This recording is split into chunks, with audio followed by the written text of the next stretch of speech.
ഈശോയിൽ സ്നേഹം നിറഞ്ഞവരെ, പലപ്പോഴും ജീവിതത്തിൽ ചില തീരുമാനങ്ങൾ എടുക്കുമ്പോൾ നമ്മൾ ഒത്തിരി ആലോചിക്കാറുണ്ട്. ചിലപ്പോഴെങ്കിലും നമ്മൾ തന്നെ മനസ്സിൽ പറയും, അല്പം കൂടെ വിവേകത്തോടെ പെരുമാറായിരുന്നു, അല്പം കൂടെ ജ്ഞാനത്തോടെ വിവേകത്തോടെ തീരുമാനങ്ങൾ എടുക്കാമായിരുന്നു, എങ്കിൽ ഇങ്ങനെ സംഭവിക്കുമായിരുന്നില്ല.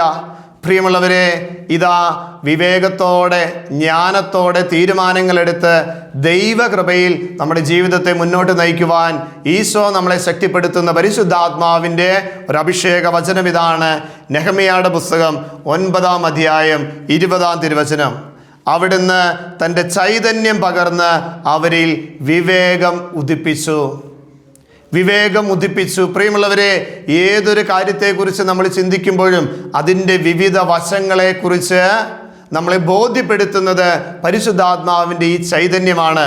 അതല്ല ഈശോ നമ്മളോട് പറഞ്ഞത്, പരിശുദ്ധാത്മാവ് വരുമ്പോൾ എല്ലാ കാര്യങ്ങളും നിങ്ങളെ പഠിപ്പിക്കും. നമ്മളെ പഠിപ്പിക്കും.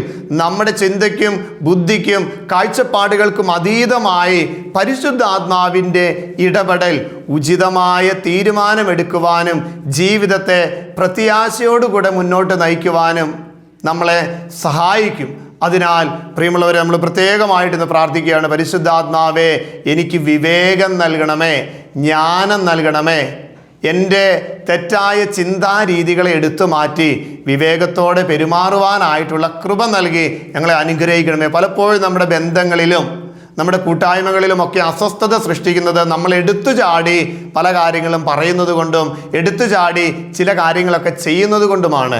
വിവേകം നൽകുന്ന പരിശുദ്ധാത്മാവേ, ഞങ്ങളുടെ ഈ ദുസ്വഭാവങ്ങളിൽ നിന്ന് ഞങ്ങൾക്ക് മോചനം നൽകണമെന്ന് പ്രത്യേകമായിട്ട് പ്രാർത്ഥിക്കാം. നമുക്കൊരു നിമിഷം ഇന്നത്തെ നമ്മുടെ ജീവിതത്തെ ഒന്ന് ചേർത്ത് വയ്ക്കാം. ദൈവമേ, ഞങ്ങളുടെ ജീവിതത്തിലേക്ക് നിന്റെ പരിശുദ്ധാത്മാവിൻ്റെ ചൈതന്യത്തെ പകർന്നു നൽകണമേ, വിവേകം നൽകണമേ.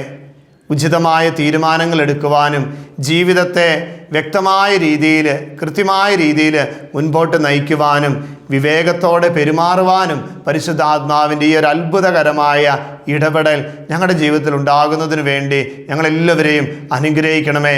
പരിശുദ്ധാത്മാവെ, ഞങ്ങളെ ശക്തിപ്പെടുത്തണമേ. പ്രാർത്ഥനയോടെ ഈശോയുടെ ആശീർവാദം നമുക്ക് സ്വീകരിക്കാം. പരിശുദ്ധ പരമദിവ്യ കാരുണ്യത്തിന്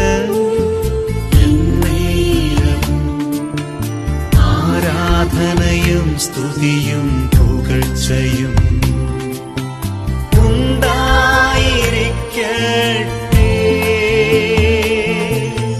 പരിശുദ്ധ പരമദിവ്യ കാരുണ്യത്തിന് നേരവും ആരാധനയും സ്തുതിയും പുകഴ്ചയും